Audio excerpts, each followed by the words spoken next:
All right, let's get this rocking and rolling for you. All right, so my name is Corey Barrier. I am the sales CEO. And I hope that today, my goal for you is to provide the same information that I did last Wednesday to the PHCC at the Connect Conference. So my talk was on retaining top talent, how plumbing and HVAC businesses can keep and attract the best employees.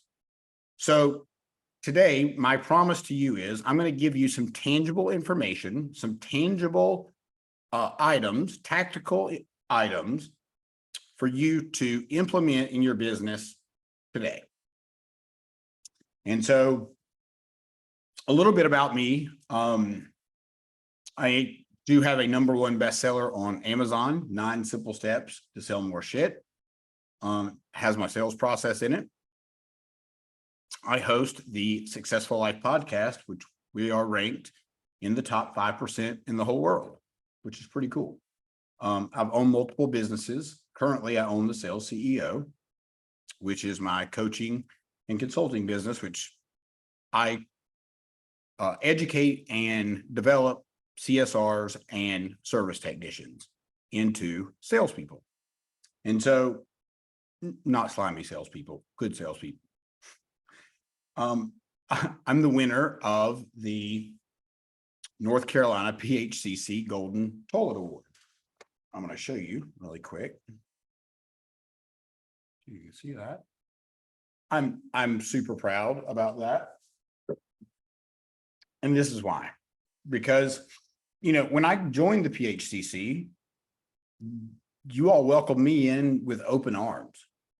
I was super uncomfortable because I'm not a contractor.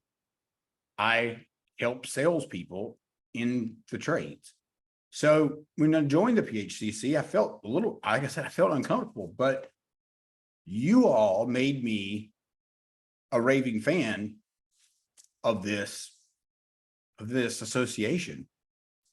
And so now I chair the North Carolina Auxiliary Committee. And you're probably wondering, yes, I'm a guy chairing the Auxiliary Committee. I'm the first guy. And so I want you to pay attention to North Carolina Auxiliary, because this year we're going to grow this auxiliary, and you guys you're going to see North Carolina popping up more and more. So when I had a pretty good childhood. I had great parents. I still have great parents. But when I was 12 years old, I graduated from my 6th grade class, and I was invited to a pool party. And so I jumped off the diving board at this pool party, and I popped out the other end, and the 3 cutest girls were sitting there when I popped out, and they asked me to jump off the diving board again. So I thought, they must think I'm cute, right? And so I confidently walked back to the diving board, and I walked out to the end of it, and I bounced up and down, right, like we always do. And I jumped back into the pool, and they asked me to do it again. So this time for sure, right, I feel unbelievably confident. Well, about halfway back, one of the girls said, "Hey, Corey, you ever thought about wearing a training bra?" What? No. Like, that went completely sideways. I didn't expect that. And I was a fat kid. So rightly so. I mean, it was a legitimate question, I guess. But look, as painful as that day was, that day really set the direction of the rest of my life, because I've never been fat again. And I won't ever be fat again, because I won't ever go through that pain again of being embarrassed and humiliated like I was that day. And so by the age of 22, I'd racked up 3 DWIs. Of course, I lost my driver's license for 8 years. 2005, I got caught with a bunch of cocaine and spent 6 months in a rehab center and still didn't learn my lesson. Now, I didn't do any more drugs. I learned my lesson on that one, but I kept drinking because drinking was my friend. And so 2009 rolled around and it was time for me to go in front of the DMV and ask for my driver's license back. And so I had to bring an entourage of people and they gave me my license back. And about 3 days later, 2 or 3 days later, well, let me back up. So part of the agreement with that was I had to get this thing put in my car. It was larger than this, right? Larger than a marker, much larger. And it was called an ignition interlock. And I had this device in my car for 7 years. And so you have to type in this secret code basically to get into this thing. And you have to blow, it feels like your brain's gonna pop out the side of your head. And so you have to do that every 15 minutes to keep the car running. Now, that sounds like a real inconvenience, and it was. However, it afforded me the ability to drive, so it really wasn't an inconvenience. Not only that, I believe that device probably helped keep me sober. I'm just going to be honest with you because I didn't have any choice, and I'll tell you why. Is after I set this thing off, after they gave me my license back, I had to go to and explain what happened. And I had to go in front of a DMV hearing and explain, what happened. And so, fortunately, that lady gave me an opportunity, gave me another chance. And she said, if I ever see you in here ever again, I promise you, you will never, ever, ever drive on the roads of North Carolina again. And I knew at that moment, I had a decision to make. It's like a lot of you in your business. There comes a time when you have a decision to make. And sometimes you stall on that decision and things go sideways. But if you just act on that decision, things could go the right way. So I had to act. And so I decided to not go down this route that I just took you down. And I decided to become sales CEO. And so that's enough about my history and what I'm currently doing. I have ADHD, and I don't know if you can identify with that, but I think it's important to bring up. And you're a business owner, and that's why I'm bringing this up. As you can see, 60% of business owners have attention deficit disorder. Doesn't mean you have it, but that means that 60% of the room that I was talking to has it. And so it's not a bad thing. And it's a superpower if you know how to focus and how to focus on the right things. Here's what I mean. You're really good at one or two things, right? You're either excellent at, whatever. Like for me, I am an expert in working with people and helping people in their sales process and helping them to sell the product or service better. That's what I am undeniably an expert in. Outside of that, I got to hire people, right? I understand marketing. I understand it. I can understand the vision of marketing, but to implement marketing, forget it. I understand organizational charts, but for me to implement that, forget it, right? I understand it. I understand it enough to know how it works, but I'm not the guy that's going to give you expert advice on that. I'm just not. I stay in my lane, just like you should stay in your lane. And if this is, just think about this. Why does it make sense? If you aren't good at marketing, why does it make sense for you to spend a bunch of time trying to figure out how to do marketing?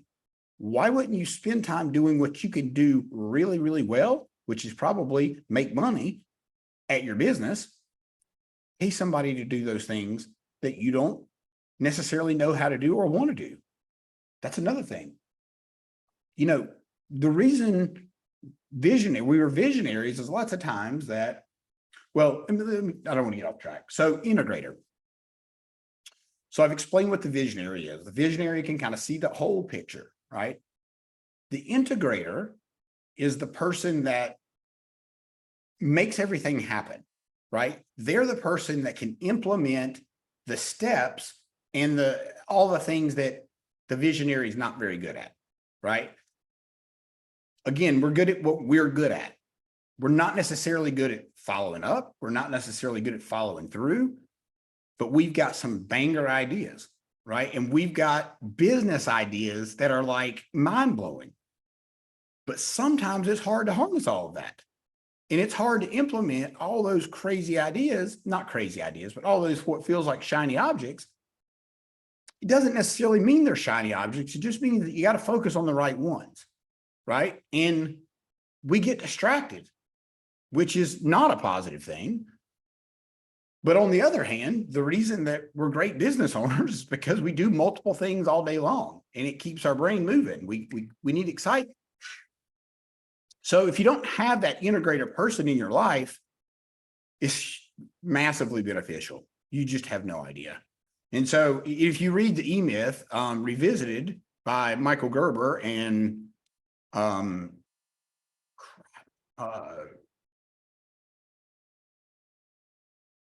Gettle, man, I cannot think of his first name to save my life. Well, anyway, Gettle's his last name. Y'all know exactly who I'm talking about. But listen to what he talks about there, and putting the right people in the right seats. And that's the same thing in your company. Like here's a great example. If you've got CSRs that are answering the phone and they're dispatching and they're doing your books, they're doing too many things. They're not efficiently working those 3 or 4 things to the best of your ability. They're doing it to the best of their ability, but they're not doing it. It's not beneficial to your company. And it's not beneficial because their focus is not, it's not directed, right? You're better off having one person doing one thing, right? And I know that sometimes that seems crazy, but anyway, I think you get the point. Don't try to stretch people out. It doesn't do you any good. You wear your people out, and that's not fun for them. They want to enjoy coming to work. You want them to enjoy coming to work. So lots of times we can see 5 steps ahead, right? And as a visionary business owner, here's an example. I'll just tell you this quick story. Imagine that Jack, your CSR, your service technician, he's been with you for a year and a half now. And Jack comes to you because he's been with you for a year and a half. Y'all got a good relationship. And you don't have an HR department. Let me point that out. And so Jack says, hey, boss, I got the bartender pregnant. I don't know what I'm going to do. Right? Jack wants to keep it. The girl wants to abort it. Now, this is not a morality story. This is just, the point is, when Jack's telling you, the owner of this story, regardless of what you say to Jack, if he decides to keep that baby, his life is going to drastically change. You also know if he decides to abort that baby, that his life could also be affected. But you also know that they're 2 drastically different things. And it's hard for Jack to see that because he's in it, right? He's in the middle of this thing, and it's hard for him to see those steps ahead.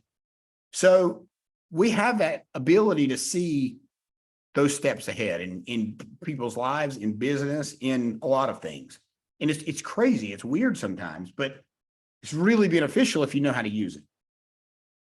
How you communicate is also important. If you have a million ideas bouncing around in your head, most likely you got a million thoughts bouncing around in your head. And sometimes it's hard to harness all those thoughts. So sometimes I'll tell you a quick story. I was coming in from somewhere, and I was in my head, I was having this conversation that my wife and I had been talking about. It was a political issue. And in my head, I was going through these different scenarios, right? And so I come in the house and I'm talking to her, or I come in the house and I start talking to her about what I had been talking about, or I'd been thinking about. And I was 3 minutes into the conversation because I'd been having it to myself. And I started in on it. She's like, well, wait a minute. It feels like I don't really know what you're talking about. It feels like you came in halfway through the conversation. But she knows that about me. So that's great. But the point is like, I don't even know when I do that sometimes. And it doesn't happen a ton. But when it does happen, can you imagine the confusion about that conversation and what that could lead to? Let's just pretend for a second that happens with your service techs, or maybe they're ADHD and you're ADHD. Now, how does that communication look? Who knows? There's a good chance that half of your guys, if not more, have ADHD. And that means that they're really good at certain things. And those things that they're failing on, that you can't understand why they're failing on them, is because their brain doesn't process how to do them. And I know that sounds crazy. Here's an example. Most every contractor I have ever worked with does not follow up worth a crap. I mean, it is crazy. And I get it because I hate following up. I don't enjoy it at all, just like you don't enjoy it because it feels like you're badgering people. But the fact of the matter is you've got to stay in front of people or you can't sell them your services. Whether it feels bad or not, that's just the way it works. And so that leads me into, I'm glad that I said it that way, leads me into the next conversation, which is the 7-38-55 rule, how we communicate with one another. 7% of the communication model is the words that we use, right? 38% is the tonality that we use when we're talking. For example, if I use the late night DJ voice, it slows your brain down. But I can quickly speed that brain right back up just by speeding my voice right back up, and I can slow it right back down. Now you might be thinking, Corey, how does this have anything to do with me? What does this have to do with a plumbing company, dude? Well, your CSRs are the first people your customer here talks to. How much time do you spend training them? How much time do you spend role playing with them? Now, how important is communication? Because if your CSRs are having a bad day, your customer feels that. If your CSRs are smiling when they answer the phone like they should be, your customers feel that, and they feel welcomed. Try it for a second. Smile. Right? Even if it feels stupid. You can't be upset when you're smiling, right? It's impossible to be upset when you're smiling. So what are the chances if you just get your CSRs to smile when they answer the phone that your sales are going to go up? I know what the percentages are. It's astronomical. So, right, body language and facial expression, that smile is part of that. That's 55% of how we communicate is body language, hands, facial expressions, arms, whatever, right? You know, if your technician's talking to you like this, yeah, I think you should switch out that water heater, or, I mean, I guess I could repair it or whatever. Just let me know, right? You're not going to buy from that guy. You're like, dude, get out of my house. You want your people to be confident about what they're presenting to the customer. And body language is unbelievably important. If they're not confident, if they don't have great uniforms, if their trucks don't look good, there's a really good chance they're not feeling too confident going into that house. Now, I want you to think about that, because I'm going to talk about this later on when it comes to attracting people to your business. All right. So mirrors, this is super important. And just as soon as I say this, you're going to be thinking, Corey, this is not going to work. My people are going to get caught. This is a trick. You've lost your mind. Well, let's try it. So let's just pretend that The customer is going to go first. And then the service technician is going to go second. Okay. So I'm just going to read off what's on the screen here. As the customer, each line will be as the customer. Okay. And then the response will be the technician. Repeat the last 3 to 5 words the other person said. The other person said, yeah, give your customer the opportunity to tell you more information. More information? Yeah, it makes your customer feel heard. It makes them feel like you're listening to them. It makes them feel understood. Makes them feel understood? Yeah, it makes them feel like you're listening to them. You get the point. Here's a couple of reasons why this is important. Let's just pretend for a second that maybe one of your technicians zone out when they're talking to the customer. Maybe they're talking to somebody that they're just not aligning with, and for whatever reason, they're thinking about something else. It's happened to all of us at some point. And the customer finishes what they're saying.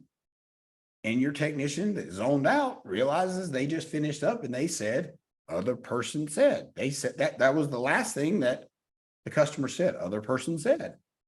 Your technician that didn't hear anything else that they said, other person said. And then they're going to keep telling you about the problem. They're going to keep giving you information. And if you do it again, they're going to give you more information. Now, if you keep doing it, they're going to be like you're an idiot. So there is a way to do this.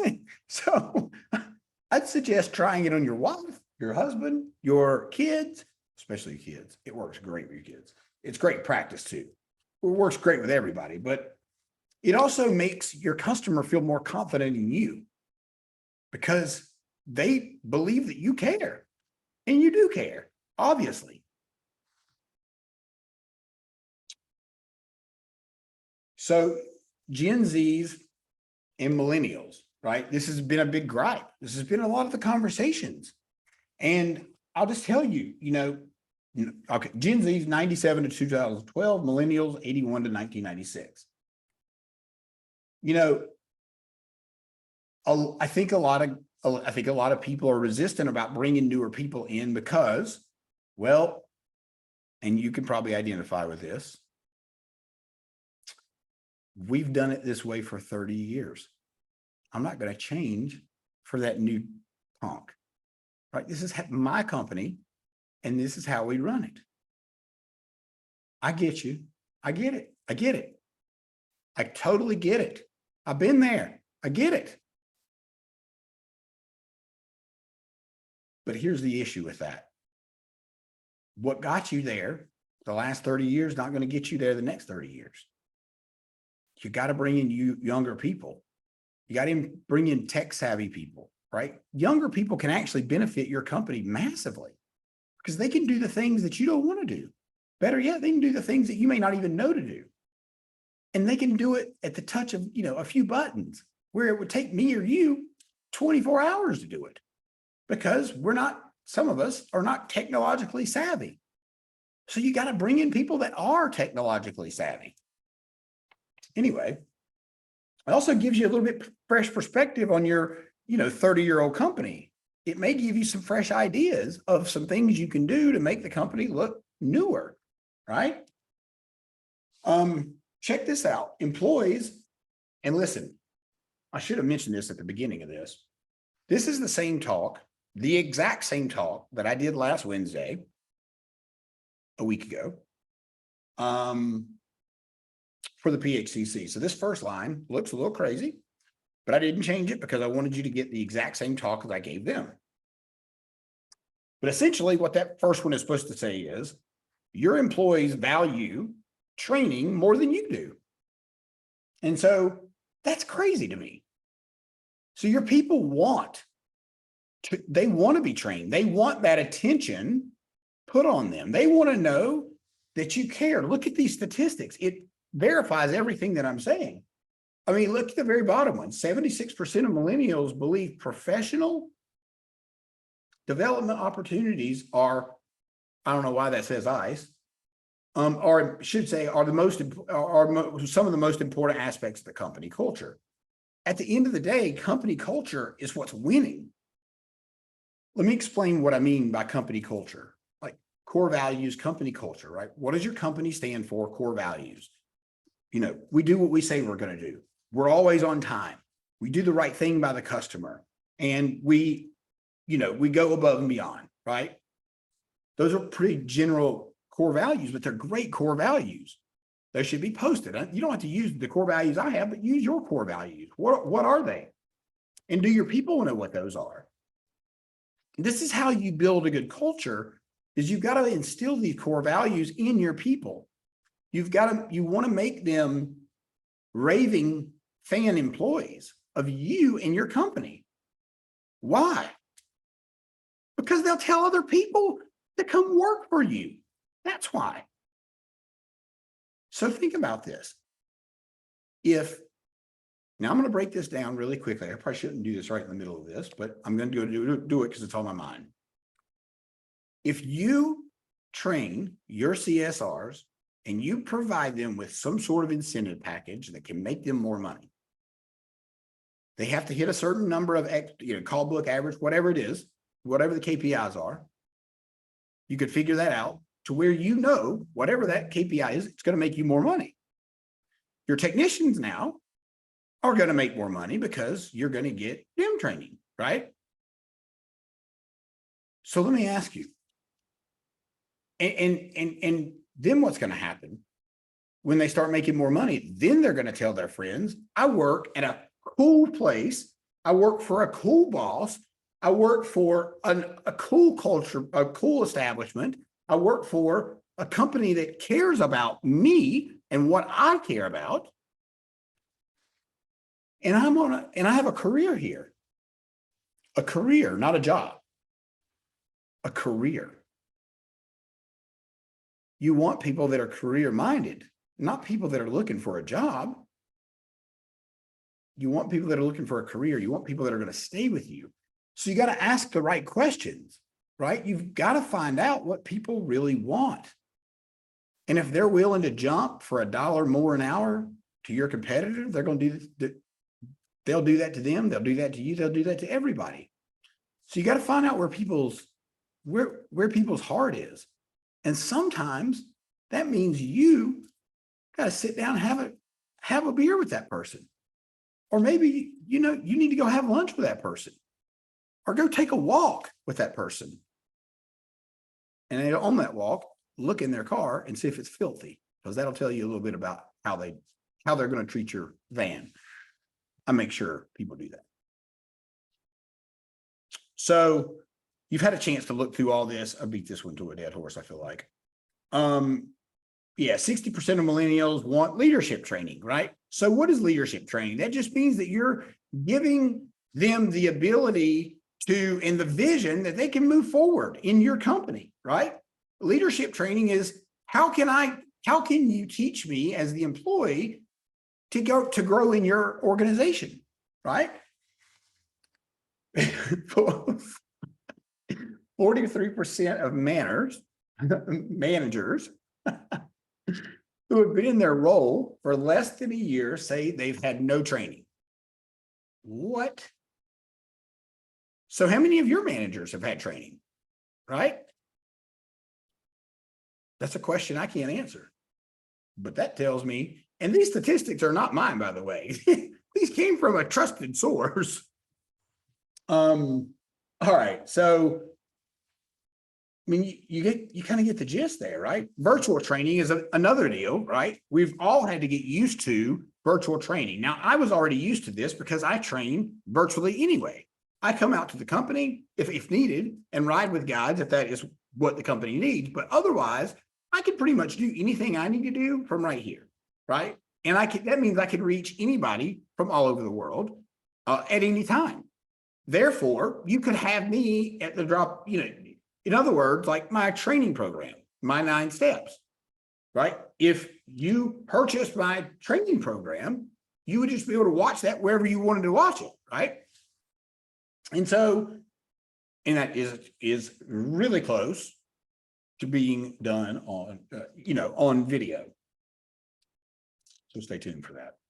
But it's cool because it only makes sense. If you can give people the ability to watch their training whenever they want, they're more likely to do it. And they're less likely to do it if you make them come in on a Saturday. They don't want to be there. Do you think they're going to listen if they don't want to be there? No. You're going to get zero out of them. They're going to be hungover, high, probably, who knows, depending on where you live, I guess. Anyhow, so you can read through these statistics. Like, you want to provide virtual training for people. You want to provide training that maybe your guys, here's a great example. During COVID, this worked, obviously, I did this anyway, but it worked even better during COVID because, normally I would just pipe in through Zoom like this, and I was on a gigantic screen, and I would work with the technicians, right? In every company, that's pretty much how, or a television screen or whatever. And so this worked really well because they didn't have meetings during COVID. So they could have the normal meeting just like they would normally have. I would just have 28 people on the screen instead of having just me. It's the same training. So if you think about that, that was massively beneficial during that time, and it's still beneficial.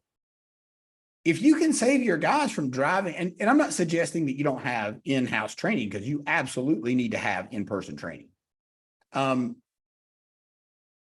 it's also massively beneficial to have someone, anyway, get the point, to work with your guys outside of you, the owner. And I know that's a hard pill to swallow because you do know everything about the business. The problem is you're better off doing other things because it makes you more money.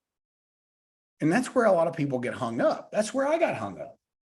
All right, so I'll get to that later. Well, maybe I won't. So that's where I got hung up, and maybe you can identify with this. And I think this story is really important. And just stay with me here. I didn't feel like I was worth hiring anybody to come in and help me with my business when I was failing miserably. I had a hormone clinic that ultimately I probably should have never opened. I thought I had the knowledge. I felt like a lot of you guys, when you start your business, right? I knew specifics about hormones, which seems weird because I'm not a doctor, but it's a longer story and I can tell you that later on, but I do know my stuff. I trained a bunch of doctors, by the way. Anyway, the point is, I lost my train of thought.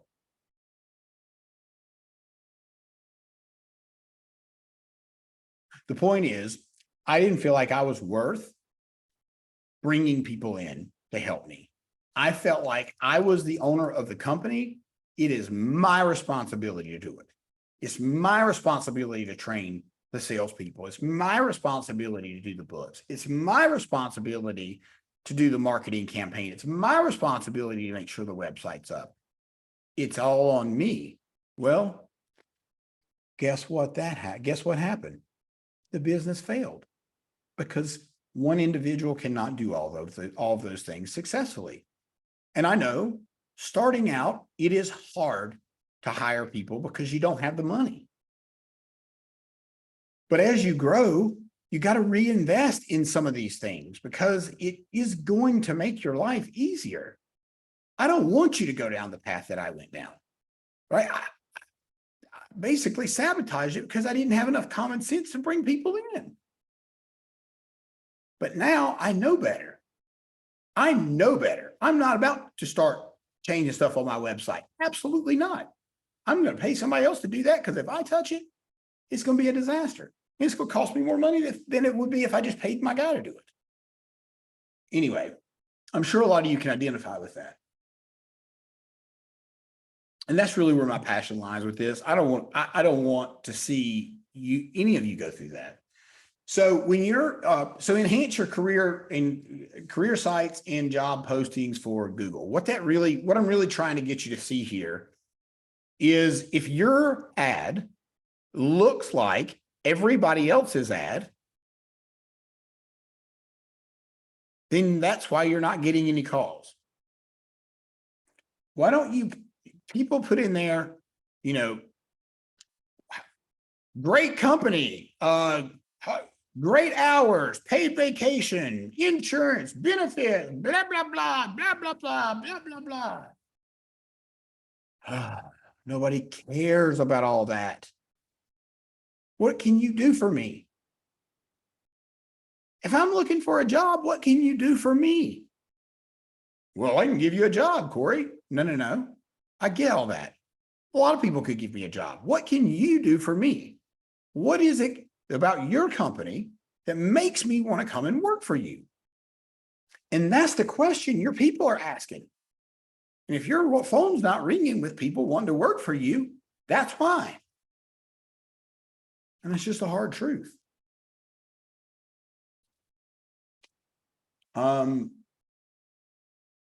If you're not branded properly, and I told you that I was going to talk about this. If you're not branded properly, if your vans or trucks don't look good, if they don't look great, if you don't have uniforms that everybody wears the same way, if you don't have systems and processes in place to make sure all these things are working the right way, you're never going to scale your company, because what you're going to scale is mediocrity, not success.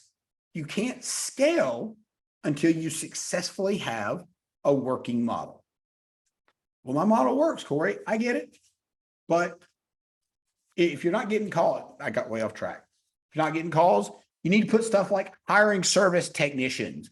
We help you fix your credit. We help you to find childcare. We provide childcare. We help you to get in school, whatever it is. You've got to figure out what is important to them. Do they have some sort of debt that they're dealing with? What are the guys looking for jobs? What do they want? Yes, of course, they all want more money, but what do they really want? And you've got to ask that question. Yeah. What if I could pay you $75 an hour? Great. Tell me why you'd want to come work here other than that. And just see what they say. Because if it's for the $75 an hour, you don't want them working for you. Because you want people that are passionate about what they do and they care. And I know those people are hard to come by. But if you breed these people inside of your company culture, they're going to attract to your company, because your employees are going to be your number one recruiting agent. Because if your employees love working for you, they're going to tell their friends about it. And their friends are going to say, hey, I want to come work for that dude. They have any openings? As a matter of fact, we do have openings. And I get a benefit when that happens. And I don't mean, I'll get into that in a minute, I think. So, way ahead. All right. So check this out. When you're putting out when you're putting out, what does your business look like, right? So does your business speak to these things? Purpose. Like, do you have a mission statement? What is the reason why you started your company? Do your employees even know why you started your company? Do they know why you wake up every day to do what you do? Diversity and inclusion, right? Culture, training, social responsibility. I'll tell you a quick story about that. First of all, let me back up. These are the things that people care about. This is what we're missing in the older generation, right? We're missing these things because we didn't care about these things when we were coming up. We cared about how much money we were going to make. We didn't care about these things. We just didn't. And so, not on purpose, we weren't aware that these things were even a thing, because they weren't a thing. All right. I got to take a sip of water. My throat's getting a little dry. I know this is a longer talk, much longer talk than I gave as the thing, but I'm going to try to power through this. make it easy for your people to interact with you. Less friction. Everybody wants to use text messaging, right? Most everybody. Now, if you're in the Gen X or Boomer, you may not be so prone to using text as much, but guess what? Everybody underneath you does. They all use text messaging. They're not going to call you. They don't want to talk to you on the phone. If they could do the whole freaking process through text messaging, they would. And I know that sounds weird, but this is just how things are going. Check it out. 73% of the US Gen X and millennials would choose their smartphone messaging app over the phone app if they could keep one. What does that tell you? It's pretty obvious. All right, so showcase diversity in your employer branding. So you also want to make sure that your branding is consistent across all platforms, right? So if whatever your brand is, right? Make sure that if you have a LinkedIn profile, it's the same on LinkedIn as it is on Facebook, as it is on TikTok, as it is on Instagram, as it is on wherever. Here's why, because it's brand recognition. People are going to recognize that same picture on each platform, and you're more than likely going to attract more people that way. But if it's a different picture, people get confused. Maybe they don't know. Now, if it's your personal Facebook page that you don't want anything to do with your business to do with it, obviously you're going to put a personal picture on that, right? Probably obvious, but I thought I'd point that out. Dude, if you're not using social media for like job applications and attracting people to your company through social media, you're missing the boat. I don't even think these numbers are probably exact. Well, these are in 2021, so they're obviously not completely up to date. My guess is the Instagram number that you're looking at has shifted over to the TikTok number, and the TikTok number shifted over to the Instagram number. So you can showcase your brand by doing social media posts, by doing videos, by showing your work. Look, Roger Wakefield, this dude has been seen over 50 million times. What would that do to your brand?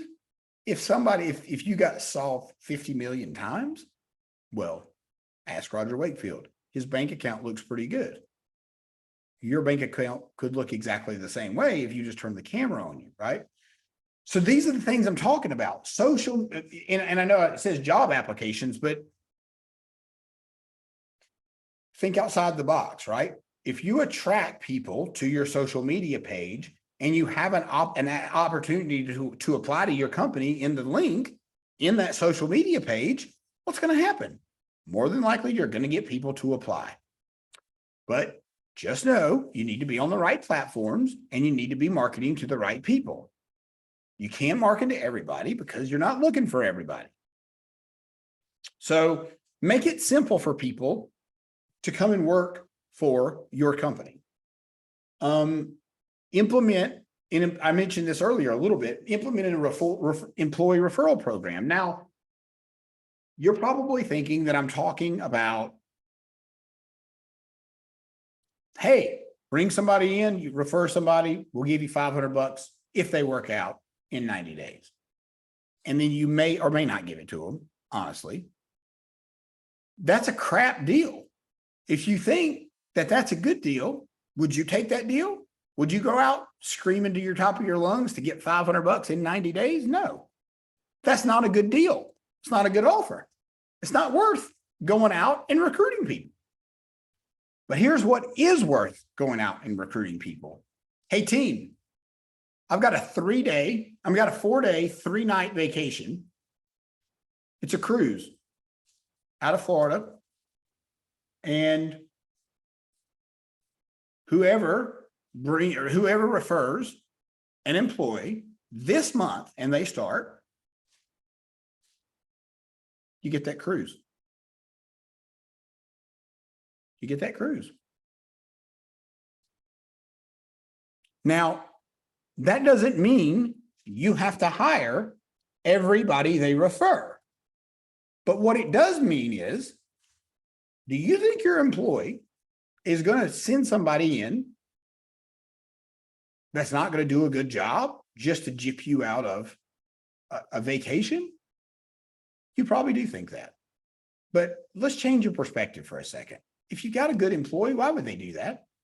They like working for you. They don't want to, they don't want to waste your money. They don't want to look bad. They certainly don't want to look bad. And, you know, it's really simple, but how much more enticing is that to say, hey, team, here's what I got for you. I'm going to send you on a vacation. Every referral you send me, well, how about this? 2 referral, whatever. There's a million ways you can do this, and there's a million things that you can do to get your people to be cheerleaders for you, to be recruiters for you. I mean, unless they don't like working for you. That's a whole different set of problems. So, but if you, like I said, like this is how you are going to grow your company in the culture. It works. So you want to provide developmental guidance for, you know, look at this. You think about it, Gen Zs have seen a lot, dude. They've, you know, 2008 market crash, COVID-19, climate change. You know, look at all this craziness, right? They have different concerns than what we had growing up, right? When I was growing up, I'm 44. We left the front door open, right? You probably did the same thing. It's a different world now. So people think differently. You know, younger folks, they're just different. You've got to figure out what they like. The truth of the matter is, these young guys coming out of, you know, trade school, here's a quick tip. They want to buy a gigantic truck, a lot of them. So sell the gigantic truck, right? And if you're watching this and you're trying to get people to go into trade school, don't sell them on not going to college, sell them on the truck. If that's what they really want is the truck, sell them on the truck. Hey, go to trade school, you're going to have money to buy that truck. And when you get out, you're going to make way more money than anybody coming out of college. And you're going to have a truck that'll be paid for by then. The point is, you got to figure out what is important to them, right? What's in it for them? What's your dating profile? If your company doesn't look attractive, it is not going to attract talent. So if you've got raggedy vehicles, or if you've got, you know, holes in your shirt, or if you don't have a process that your guys go through, and things are not consistent and congruent. Look, think about this. You would never in a million years put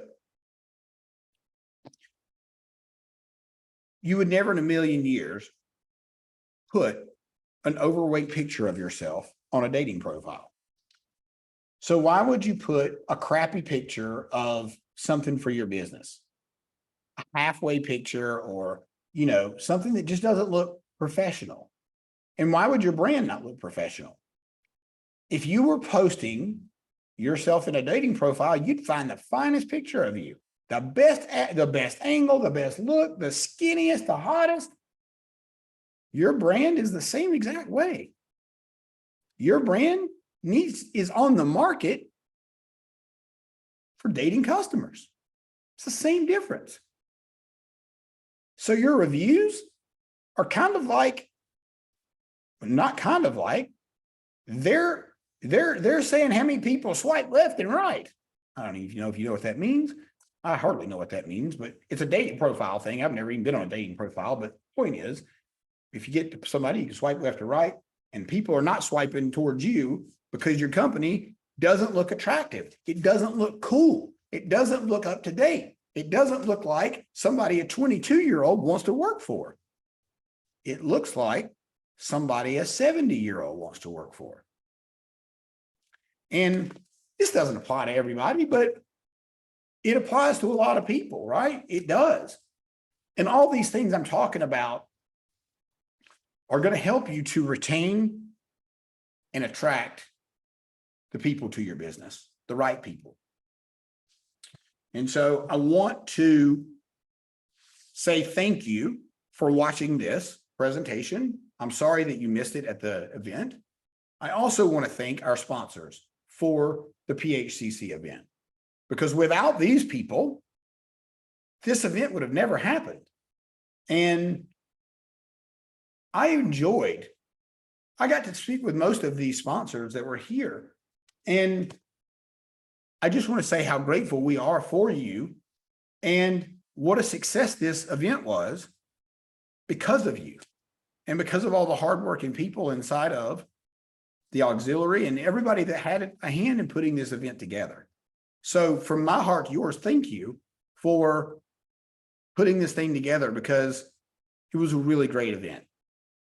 And it was in the great state of North Carolina. So of course it was going to be good. If you would like to, I should have said this at the beginning, if you'll scan that QR code, that'll take you to my website or my information. As I mentioned earlier, I educate and develop service technicians and CSRs for HVAC and plumbing companies. I teach them how to sell without being sleazy. I teach them how to add value to the customer every single time. My goal is to help you, if I can, with a free process that I offer anybody in the PHCC.